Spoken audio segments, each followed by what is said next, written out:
So hello here, Kyle Whittington. I'm here with James Marck. He is the, actually, well, I'll just go ahead and let you introduce yourself and tell us a bit about yourself. Sure. So I'm the director of music here at St. Francis de Sales Oratory in South City, St. Louis. I've been here for 2 years. The Feast of the Assumption, which is Monday from the date that this is being filmed, will be the 12th anniversary of my being a full-time music director.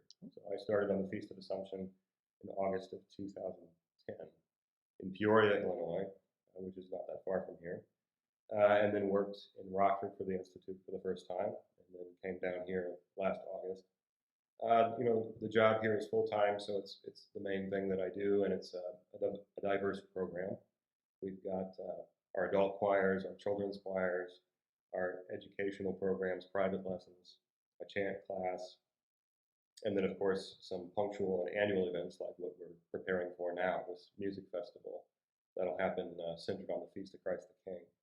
And that's a year-round project, so it's part of the daily grind, actually. It's this thing that'll only take a week long to do, but will serve as sort of like the centerpiece of the liturgical year. So yeah, I've been with the Institute of Christ the King, whose main seminary is based out of Graciliano in Italy. Been with him for 5 years total now, between the two apostolates, between Rockford and St. Louis. Excellent. So, well, you already touched on it a little bit. So with the Feast of Christ the King coming up, why don't we just go in a little bit of the background of the feast itself, and then what our response is going to be here at St. Francis de Sales. So. Absolutely. So already told you outside the interview, I'm not a theologian, so I won't get into the argument spiritually behind the institution of the feast, but I will talk a little bit about the historical context. And I would just preface it to say that we don't have feast days just as the reaction to an event that happened in history, because if that were the case, as soon as whatever that event was had expired in its relevance, so would the feast. So Christ the King remains relevant well past the exact contextual things that were going on at the time that it came out. But we can look back to those events as sort of a metaphor for our own present day circumstance. The same kinds of goods and problems continue to resurface in different ways. So the feast is relatively young. When we talk about feast days, particularly if we're talking about a saint that was canonized before the 20th century, we're talking about feast days that could be several centuries old. What not quite everybody realizes is that the Feast of Christ the King is one of the youngest of the feast days. We're talking about a feast that was promulgated for the first time in modernity. 1925 was the year that Pius XI first promulgated it in his encyclical Quas Primas. And so that's a very young feast. It's even younger than the Feast of the Immaculate Conception. And so let's look at a bit of what was going on in the world, not only then, but leading up to that year. Because in a historical context, the feast, really its institution, its promulgation by Pius XI, was kind of the last of a sequence of papal initiatives to resolve a crisis of the faith that had emerged towards the end of the 19th century, resulting from the concatenation of two very strong forces: anti-clericalism, which hitched itself to the revolutions of that century, starting, of course, with the French Revolution, but continuing through revolutions that spread all the way into Italy, affecting the papacy directly, but also in response to the loss of an entire sphere of the Pope's authority, a secular authority, recognized as such, but nevertheless a huge amount of authority that was lost with the loss of the Papal States in 1870. I mentioned a crisis of the faith. Well, of course this leads to a crisis, because even though that authority, which was mitigated by the loss of the Papal States to what would become the so-called Kingdom of Italy, is a secular loss. Some might even see it as simply a bad real estate deal. Why would this create a crisis of faith? At worst, it would create maybe an economic crisis, right? So where does the faith part come in? Well, the popes don't always name names in their encyclicals and in the documents they promulgate, but they make reference to the problems that were created by this on a spiritual level. So if the pontiff, who for many centuries had not only had authority over those geographical regions, which of course we know include Avignon and a number of other places outside of Italy, certainly outside of Vatican City. And within that, had authority over direct authority over secular goings-ons like economy, taxes, property. With the loss of such a large sphere of the Pope's authority comes the inevitable question, which is, well, what is his authority at all then? Remember that even Henry VIII, when he broke off from the papacy, did not presume to take territory from the Pope. England would have been considered his territory as a king, but he did not take papal territory. When we talk about the loss of papal states, we're talking about not just an insistence that I, the king of my kingdom, and king of my kingdom, and also head of the church here. We're talking about I, the predominantly atheist revolutionary leader, am not only in charge of the area I've conquested, but intend to take you over too. This is different than an Anglican schism. It's even different than a Lutheran schism. So loss of the papal states in their own way are actually an assault on church territory, an assault in a way, on an invasion of papal territory in a way that previous schisms had not ventured. So in a way, it's kind of worse what happened in 1870 than what had happened in Protestant schisms before that. So it isn't just a matter of economy. It does lead to the question, well, what is this guy's authority at all? We've recognized him as the successor of Peter, and we get that about the guarantee from Christ, and sometimes we take it for granted. But these things, I mean, certainly loss of property, that shouldn't affect that, right? Well, it does. It does, because if the question is what is his authority at all, it opens up the possibility that the Christian church, the one true church, is actually a democracy that's fending for itself. And this is the stuff of which schisms are made. I mean, it's when somebody says, I don't like the Pope, I can just be my own Pope. You get your own church created, you get your own schism. So it's not such a small matter for the Pope's authority to become in question. So not one, but I would say at least 4 pontiffs successively went to the work of devoting enormous amounts of energy within their pontificate to resolving this crisis, starting first with Pius IX, who was the Pope in place when the loss occurred in 1870. And his biggest goal was to at least start to clarify the spiritual authority of the Pope, which was sort of as a byproduct of the loss of the papal states, shaken, at least in the faithful's understanding of it. And this resulted in what we now call papal infallibility. That was what you might say, held as custom, particularly within the milieu of the Vatican, to already be a belief, but it had never been elevated to the level of dogma. With the loss of the papal states, it accelerated the need for the occupant of the chair, Peter at the time, to elevate it to dogma, so that at least that aspect would not be in question. The spiritual authority of the Pope is more or less clarified for you in the clearest of terms by that point in history in the papal infallibility decree.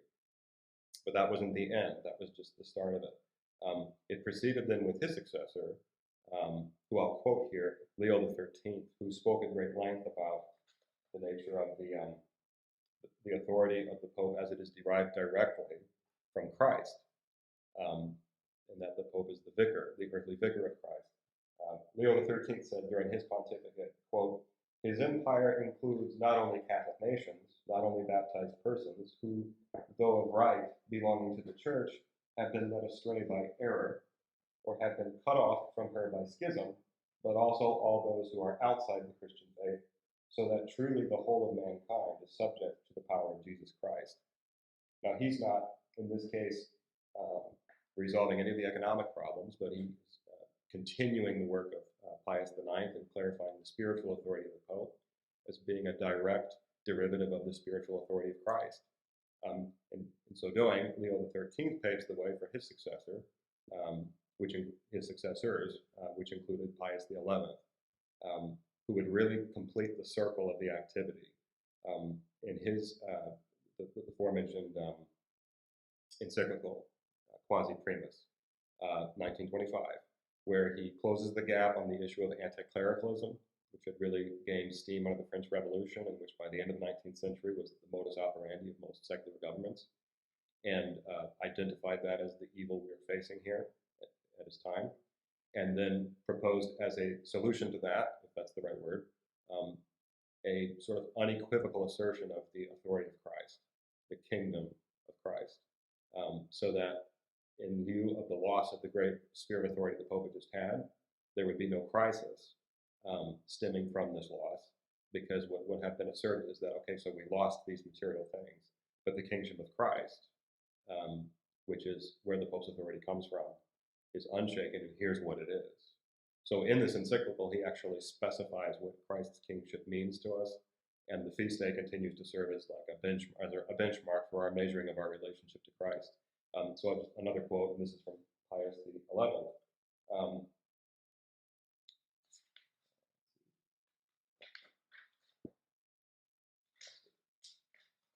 Here we go. He in this this is from the 14th article of this encyclical.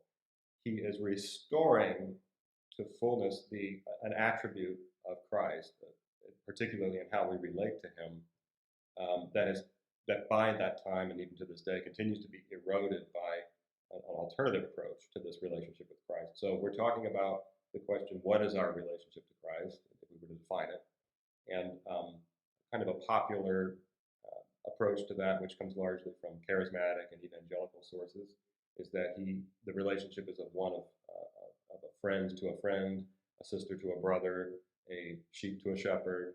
All good metaphors, of course, and he is all those things. He's also a redeemer to a sinner.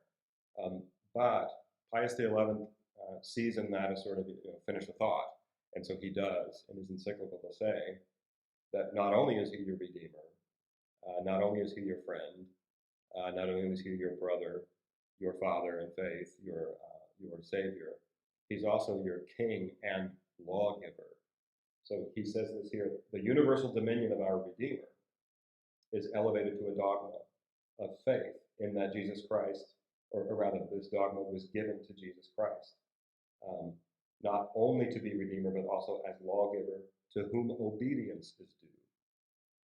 And this is an interesting thing, especially by today's standards of your relationship with Jesus, especially if you get into not just charismatic and evangelical circles, but even a large number of Catholic circles, where there's a certain comfort zone that is breached upon introduction of the terms king, obedience, and especially subject. Right.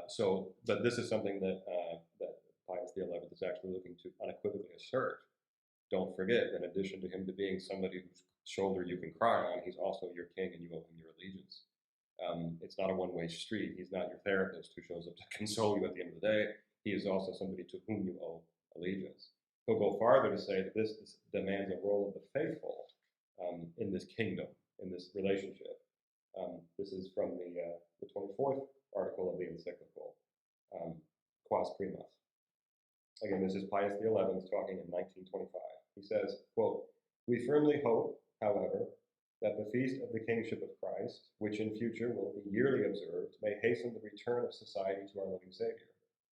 It would be the duty of Catholics to do all they can do to bring about this happy result. Many of these," and here he's referring to Catholics, many Catholics, however, have neither the station in society nor the authority, which should belong to those who bear the torch of truth. This is actually there's an old expression that goes, if that was the fire extinguisher, then what did the fire look like? And this is a good attitude to have when reading papal documents. Because again, as I said at the beginning, the Pope doesn't necessarily name names. But a statement like that is a direct reference to people like Victor Emmanuel II. Okay, so this is the first so-called king of unified Italy. And he establishes for himself a kingdom. He's using the term king himself. But it's also coming at a time when we are separating. And by we, I mean at this time, the place of Italy is separating church from state, largely derived from a kind of French Revolution idea, and saying that the secular authority does not have a religious obligation. We sometimes think of separation of church and state as like you've got religious leaders and your secular leaders, and they're supposed to be in dialogue with each other at best, maybe. But what another thing to keep in mind here with the rise of the Kingdom of Italy in the end of the 19th, beginning of the 20th century, is we're not just talking about secular authority, we're talking about what was at one time one and the same. The state and the church were compelled to be, the secular leaders were compelled to be religious. They were compelled to consult the church on decisions of lawmaking. You see profoundly good examples of that, particularly in the Kingdom of Spain. Some of the largest influence from Roman and canonic law coming to inform the laws of the kings of Spain, particularly in the 13th and 14th century, where kings would, before they would issue any kind of an edict, they would consult the church and they would pray themselves. You also see it in, of course, the one saintly king here in St. Louis we acknowledge. Okay, so there was no separation, but part of what that meant was that secular leaders were compelled to maintain a religious life. After the French Revolution, and certainly at the time of the Italian revolutions, the loss of the papal states are seeing not just secular saying, "Oh, we'll do all that you were doing already. We'll just do it better or something." That was not the argument. No, we're going to actually do away with your aspect altogether. When he talks about this, many of these Catholics, however, have neither the station or the society nor the authority, which should belong to those. This is a reference to those many leaders, including Victor Emmanuel, who just set himself up as King of Italy, who just relinquished the responsibility of spiritual authority, but presumed to take church property. So an office that had formerly been informed by spiritual morals and good would now be purely atheistic.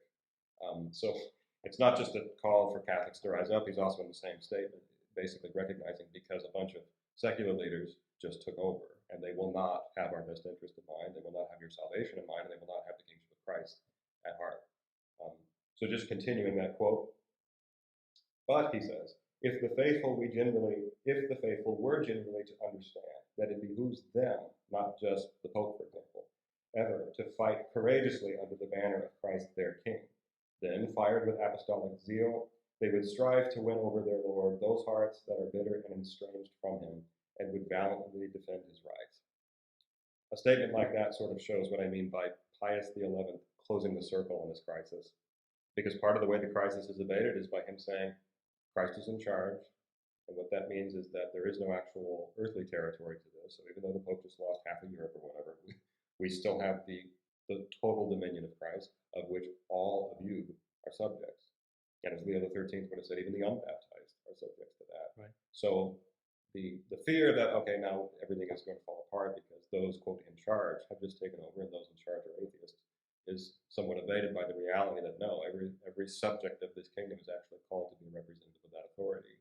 A little priest, prophet, and king, and king part being fit in there too. So the final prayer, or the most prayerful part of this encyclical from Pius XI, is where he says what he hopes to come out of all this. If what started with Pius IX was an effort to sort of alleviate the crisis, what is the sort of positive send-off of the Pope in this document? That would be this, the final quote from this encyclical, from the 24th article. If we ordain that from the 19th article, when once men recognize, both in private and in public life, that Christ is King, society will at last receive the great blessings of real liberty, well-ordered discipline, peace, and harmony. Our Lord's regal office invests the human authority of princes and rulers with a religious significance. It ennobles the citizen's duty of obedience. I would just say that last part again.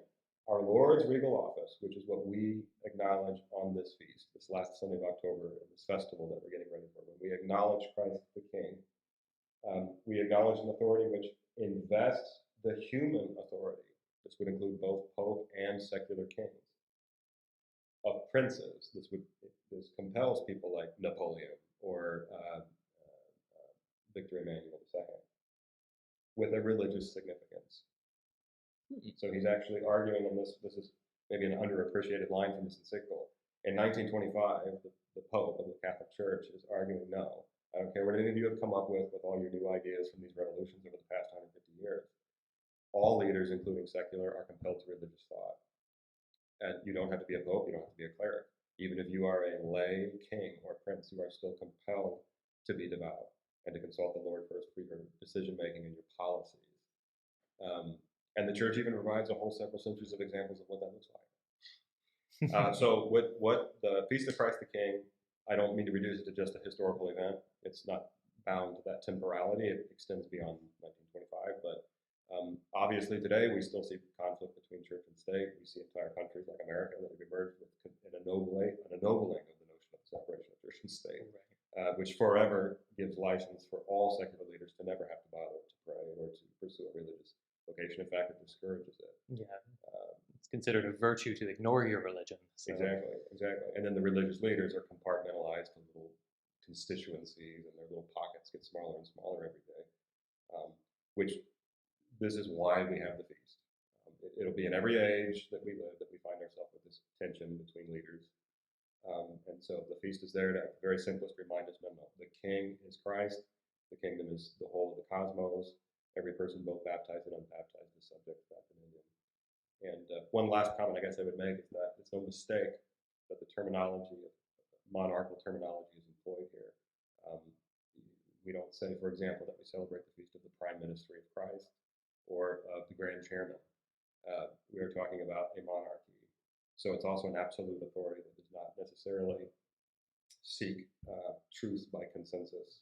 And so that in that the earthly vicar of Christ, the occupant of the chair of Peter at any given time, is directly derivative of that absolute authority, even though there is an electoral component in the College of Cardinals, is also a reflection of a monarchical authority, which, when I mentioned earlier, comfort zones, that tends to be what rustles people's feathers, the notion that we have a sacerdotal monarchy.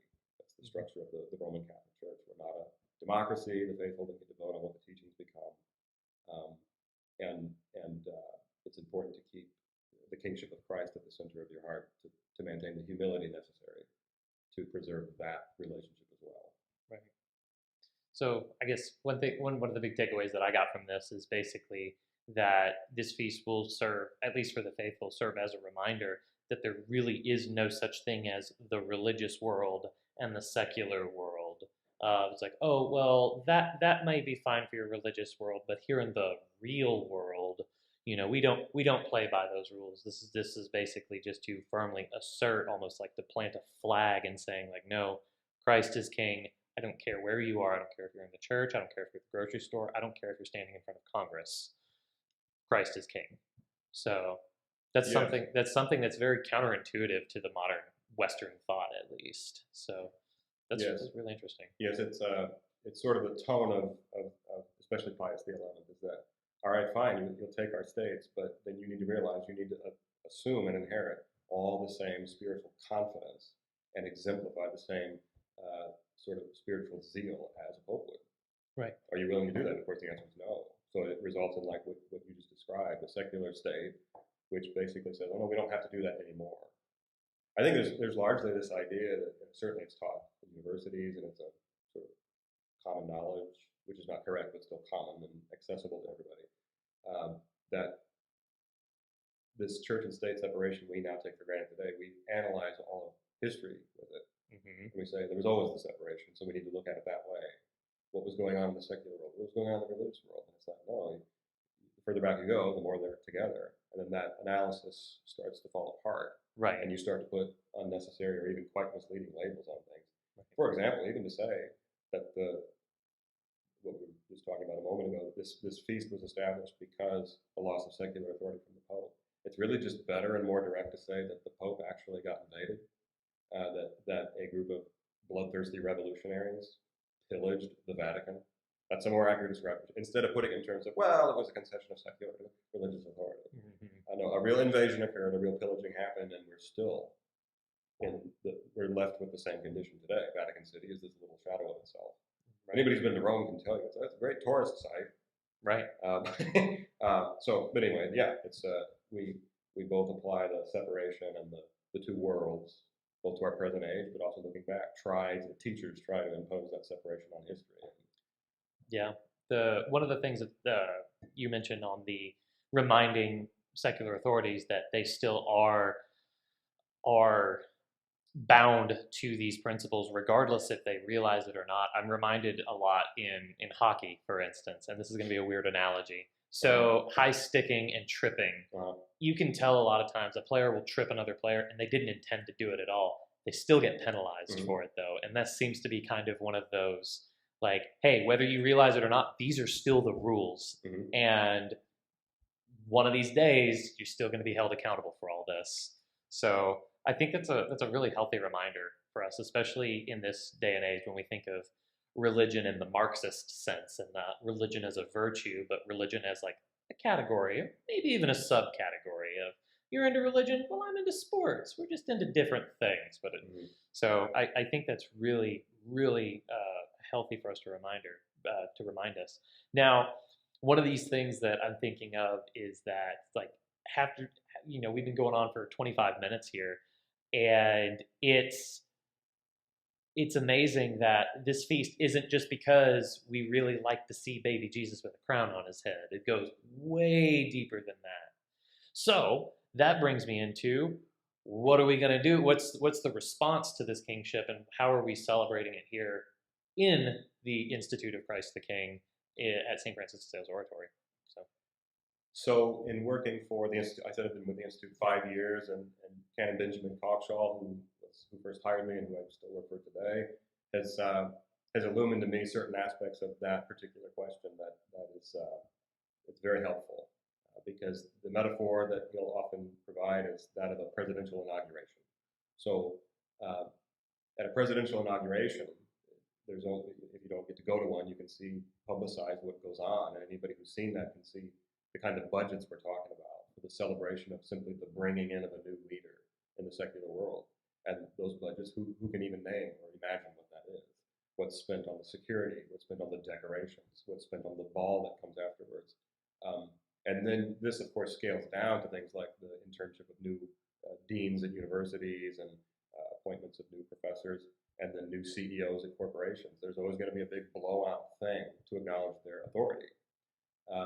And then it begs the question, how does that compare to what kind of blowout we might do for the acknowledgement of Christ's authority? And because we live in a very, I would call a hyper-spiritualized age, there's this idea that, I'll pray a lot more, or I might meditate more, or at home I might do more interior reflection, or maybe add another devotion that day. Those are all great. But the reason for the bringing up of the metaphor of the inauguration is that it's interesting the degree to which we are invested in something once it actually costs us something material. And so the spiritual devotion is not in any way to be reduced. And there's no reason that it would be considered a reduction or a mitigation of it if, in addition to, there was some kind of a material giving. Now, I know that everything I just said sounds like I just prefaced a pledge request, like on a public radio like this. So if you would just give us, and that's not what it is.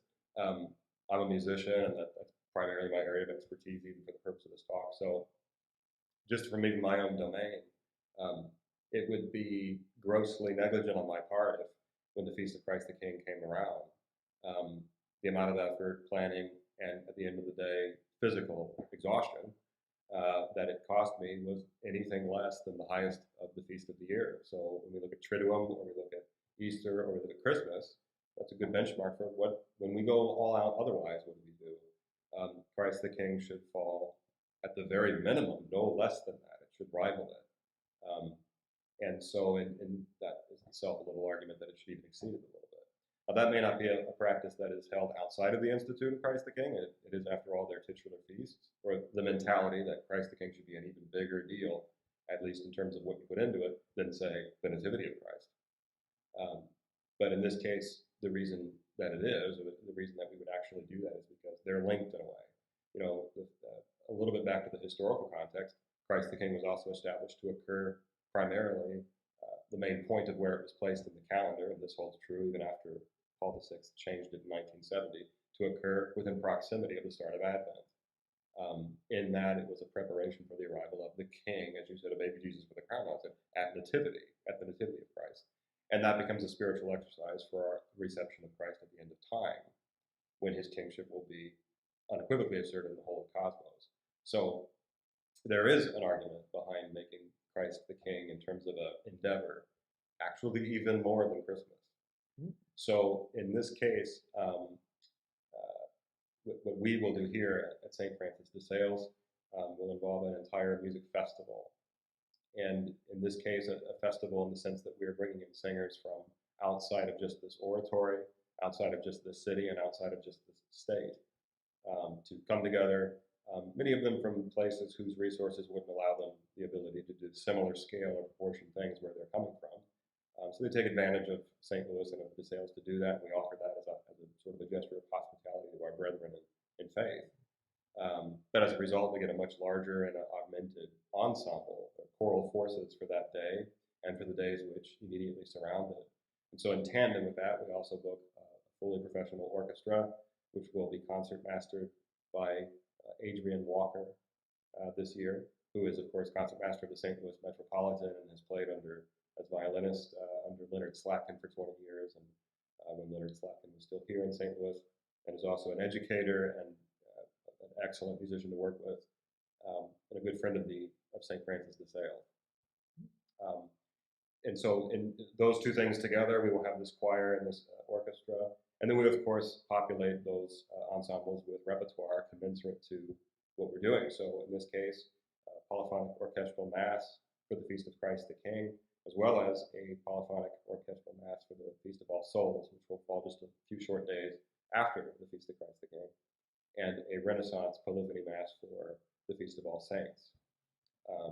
And those masses will be chosen for the character that best matches to the nature of these feasts. So for the Feast of Christ the King, the Missa Brevis in C major, K317 by Mozart, also nicknamed posthumously the Coronation Mass. And then for the Feast of All Souls, the Requiem Opus 9 by Maurice Duruflé. All right, that's excellent. So outside of the interview, you've talked about the Duruflé piece very, very extensively. Why don't you tell us a little bit about that, why you're excited about it? Sure. So there's really just three things that I would highlight about this work. And again, we're talking about Maurice Duruflé here. Not that long ago did he die. He died in the 70s. He was composing throughout the midst of the 20th century. He was one of the great World War II composers, wrote music whilst bombs were dropping on his own country.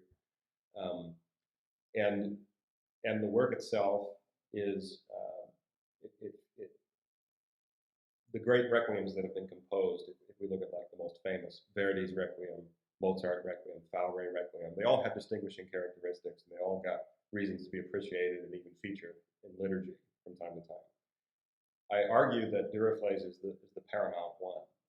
And the reason for that argument is because rather than purely relying on his own invention, so to speak, and create entirely original melodies and motifs from this ancient text, he actually retains and employs the original Gregorian lines as the meat and potatoes, as the main DNA for the work. Now, having said that, admittedly, there is an enormous amount of original material in it as well that sort of frames the Gregorian.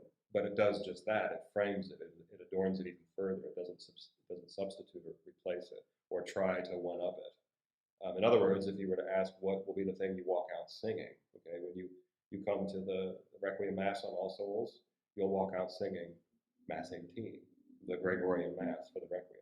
That'll be the part that sticks in your head because that's what he elevates to the foreground. He's not the first composer in history to do this, but he is only in the history of the entire church the second. So it was actually Thomas Luis de Vitoria actually set a polyphonic setting of the Gregorian lines back in the Renaissance. So there is one of these that exists, but besides that, no other composer has retained as much of the original content. Now, this is more than just a clever compositional trick. He's actually kind of back to that idea of being subjects to an authority greater than ourselves. He's actually submitting his compositional creativity to be second to an existing body of work and gives it an adoration of sorts, rather than saying, and here is the newest, bestest, shiniest requiem on the block. Even those who have sung, who only do chant, if you sing in a schola where you are a priest who says the Mass and you have led Requiem Masses while a schola is singing it, or you yourself sang it in seminary, whatever it is, when you hear this Duruflé Requiem on November 2nd, you will hear the Mass you know. And it will strike you as just as familiar, regardless of the fact that 30 violas are sawing away on those along with it with double basses and timpani and trumpets and a harp. This is an adoration to it. That's actually the first of the three things. Duruflé retains the Gregorian body in his particular setting, and he is only the second of two composers in the whole history of the church to do that. The second thing I would mention about it is that, related to the first, there is a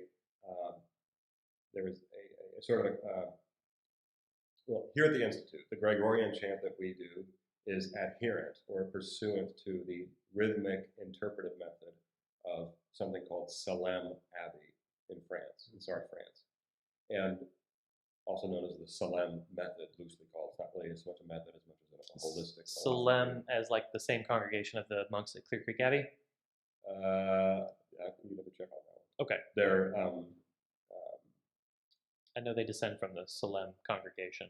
it probably is right. I should know that actually, but I haven't been to Clear Creek yet. So. Oh, okay. I've heard a lot about it, but yeah. But this method actually results in a different overall phrasing and sound to the chant. It's generally characterized by being more dulcet as opposed to more faux masculine, which is sort of a sort of style that is a poor attempt to sort of capture a perceived medieval sound that nobody actually heard. But the Salem method is a practical, holistic approach, in that it actually provides also means of analysis that then can inform the way something is performed. It narrows the gap on how many wildly different interpretations one can end up with.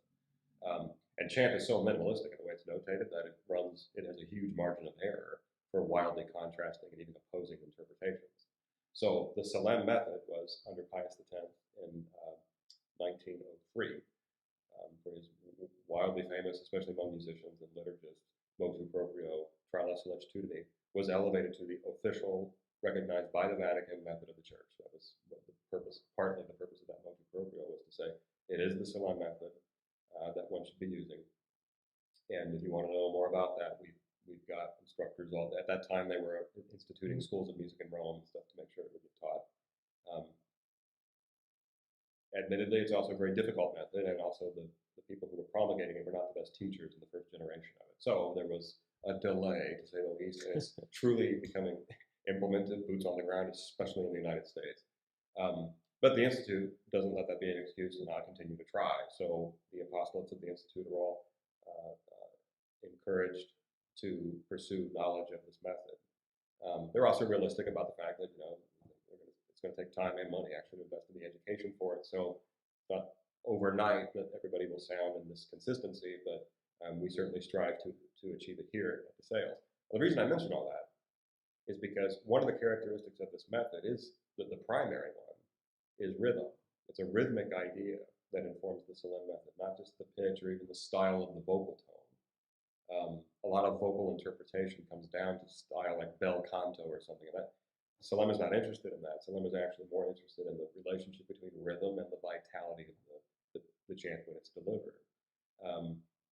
So it's got a whole system for counting, it's got a whole system for marking rhythm, but that isn't supposed to stay at that level. That's analysis. It's supposed to also live in the way one actually feels it when they sing it. There's a pulsation that gives life to the direction of the phrase and also to its natural cadence at the end, like a centrifugal force that is set in motion and then resolves at the end. That's more or less the microcosm of all Salem phraseology. But the way it's both communicated and executed is by way of rhythm. Now, when you start to score Gregorian chant for a singer-only ensemble, you're already set to go. You've got the pneumatic notation, the square notes, as they're called, notation, because it's all you really need for singers. But once you have that ensemble joining forces with a 20th century symphony orchestra, which is what Duruflé's objective was, these notes don't mean anything to a violist. They don't mean anything to a timpanist. You're going to need more information than just a little clef in 4 lines. And so, of course, there's more than one way one could approach. You could give the choir a Gregorian notation, and then you could give the orchestra the modern notation. The problem is that they'll never come together. So what happened was common practice notation won out, and Duruflé devoted himself to perfecting a method of his own to transcribe, for lack of a better term, the Gregorian and all that Salem phraseology into a modern score. And it necessitates, musicians will appreciate this, percussionists will appreciate this, it necessitates constant meter changes. The song does not remain in one count throughout. It's constantly changing meter, and it isn't just to mess up everybody's life or make it arbitrarily difficult. That's the first thing a lot of musicians think when they see a lot of meter changes. They go, oh no.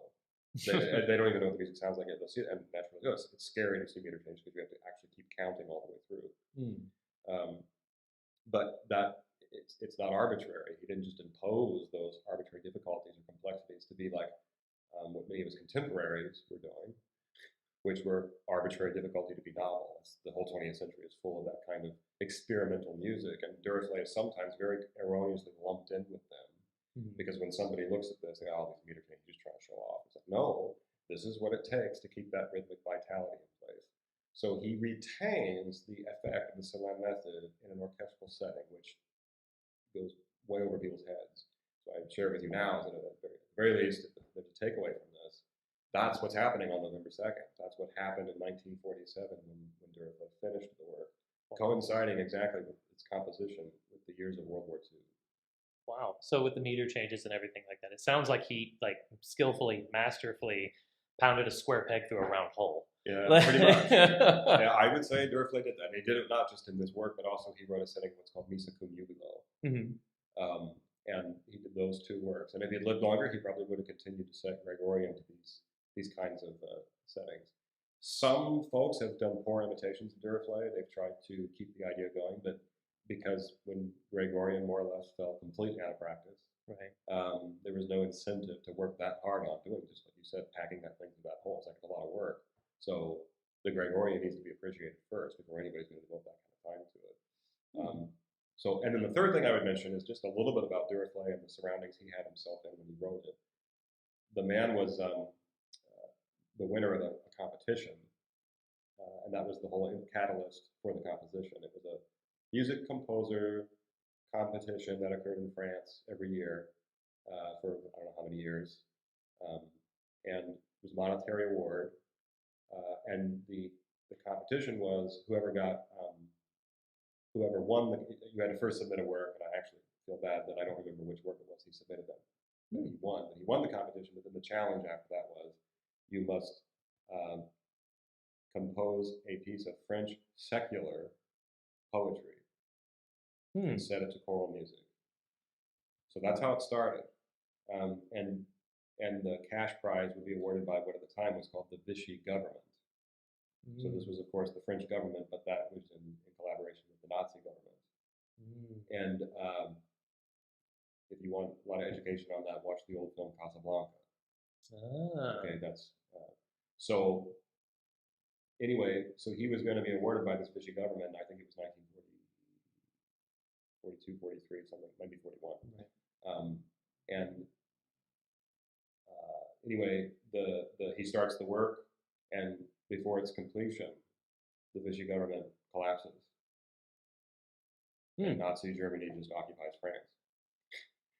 So the complete incentive to do this thing was completely yanked out from under his feet, and certainly the prestige associated with it, its completion. But before that happened, he made a request to the panel. Is it all right if the text I use is sacred? It's funny, it comes back to what we were talking about in the beginning, this arbitrary separation of sacred and secular. France is, even after the revolution, I think, there's enough residual Catholicism, even in the most atheist of their minds, that they were like, sure, it's the same. Right. So the Requiem is in the French Catholic mind, that's just as much French as it is church music, right? Cultural heritage, right? Right. So anyway, so that's why they agreed to it, and he chose to do for the first time ever a sacred piece for this particular competition, and lost all incentive to do it, and a world war broke out. So this piece was completed under what you might call the worst of circumstances. And it's worth mentioning, I think, because even though, we don't canonize composers necessarily, it's not bad every once in a while to find a little evidence of piety in the person, because frankly, if you've got the combination of factors, lost the incentive to complete, and the work was sacred, and he finished it anyway, there's got to be something making you tick other than money.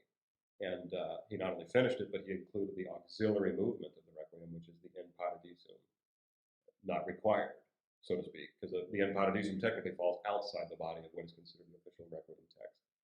But he wrote even a setting of that. And so those three things are important to keep in mind about Duruflé's Requiem. First, that the piece retains the Gregorian as it's the main DNA of the work. It is not a purely original work. There's a lot of humility on the part of the composer to recognize the Kingship of Christ in that way.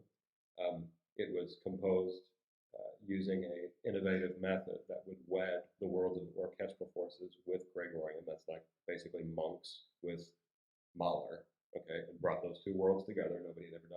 and then finally did so with what appears to be a pious motivation. Wow. So it's truly a unique piece. And just to tie it all back to the feast that we're going to be doing, that's going to be the, the piece that's going to be played on the November 2nd here. The Feast of All Souls. Feast of All Souls here. In context of an actual Requiem liturgy. So for the context that it was actually designed for, it's not a concert hall. Like, this is what we meant for it to be. So that's pretty amazing. So if any of you would like to join that, when are the dates of the feast again?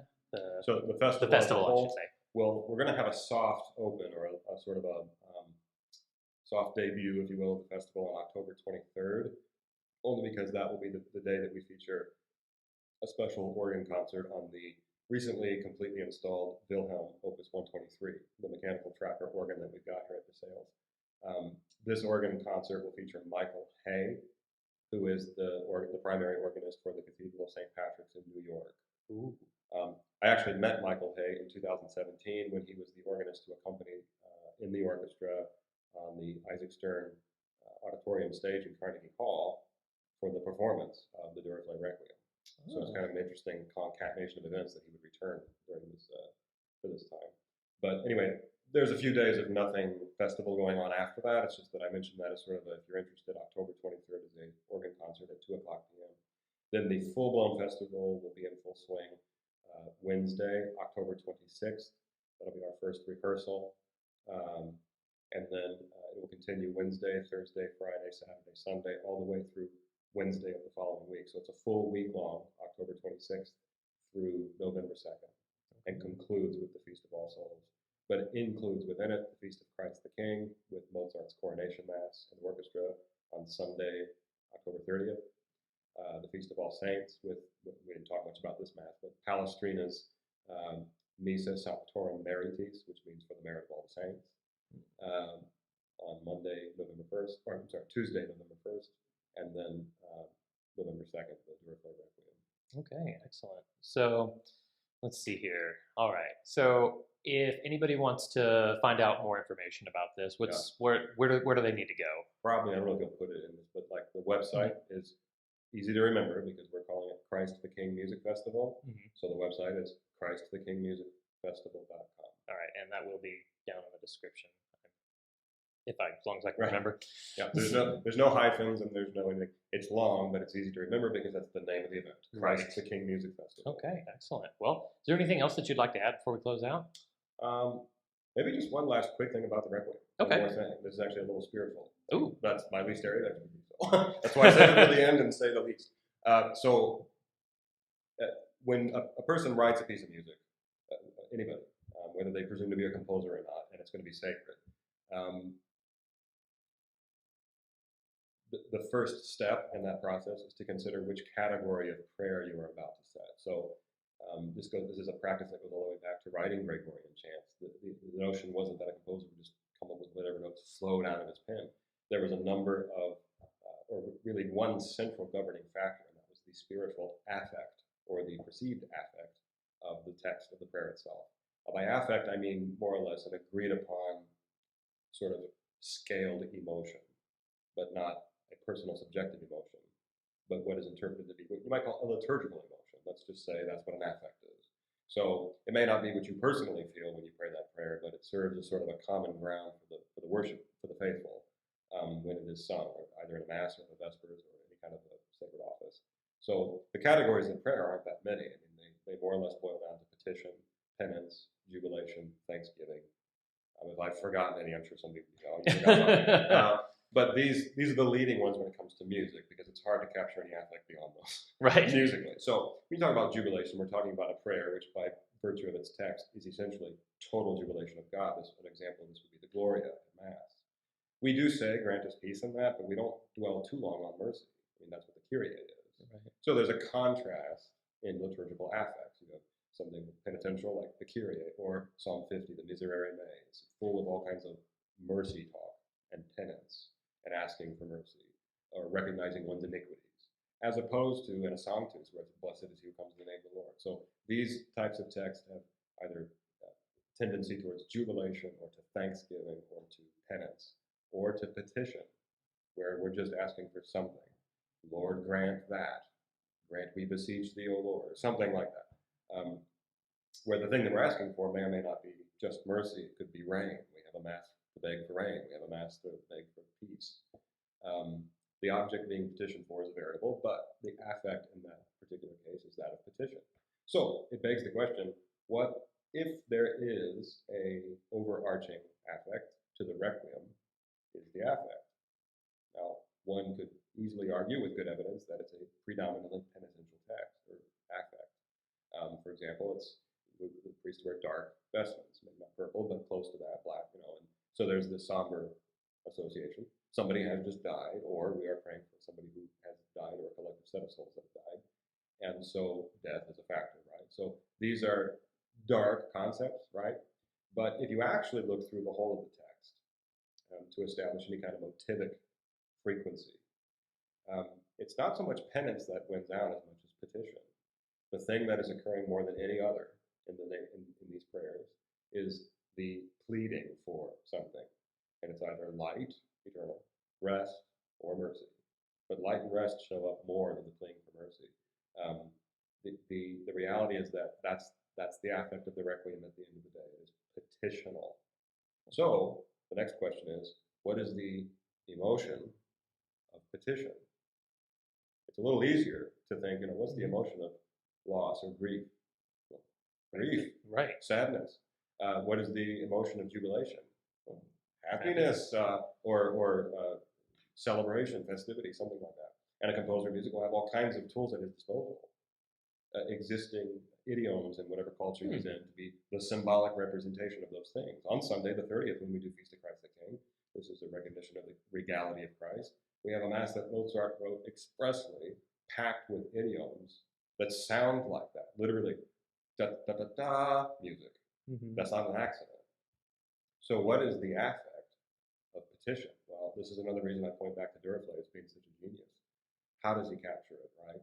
Well, in his decision to include the auxiliary body of text, the in paradisum.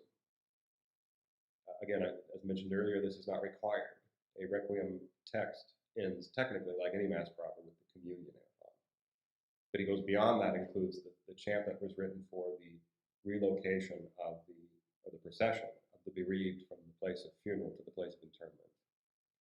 And in this text, its concluding line is, et cum Lazaro quando palpere,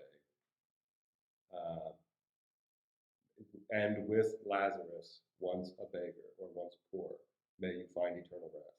And this, of course, is referring to the bereaved. Now, it's an interesting thing that the last noun, besides rest, that is uttered in the whole of the Requiem text is palpere, beggar. And what is a beggar? So, Duruflé here is actually employing what we might call a French symbolist trick. Debussy did this all the time. The use of a noun to inform the image. Not a whole set of ideas, but just one object. So if I'm talking to you and I'm just running through a stream of consciousness, but I suddenly say the word lion. It's like, doesn't matter what else I'm saying, you're thinking about a lion. Right. So in this case, he leaves you with the image of a beggar, which universally is recognized as, let's say, one who has his palm outward like this. Right. Okay? Or who openly admits to lacking commensurate payment for that which he is asking. It's the petition. It's the perpetual heart of the petitioner. So it's no accident that not only does he include the in paradisum, but the last musical gesture, and by that I mean the last wave of sound. It's the last crescendo in the piece before it ultimately reposes down, which is a principle of solemn phraseology, is to and from the word beggar. So the last thing you have in your mind to reflect as you enter the silence that necessarily follows the conclusion of a Requiem Mass is the image of this.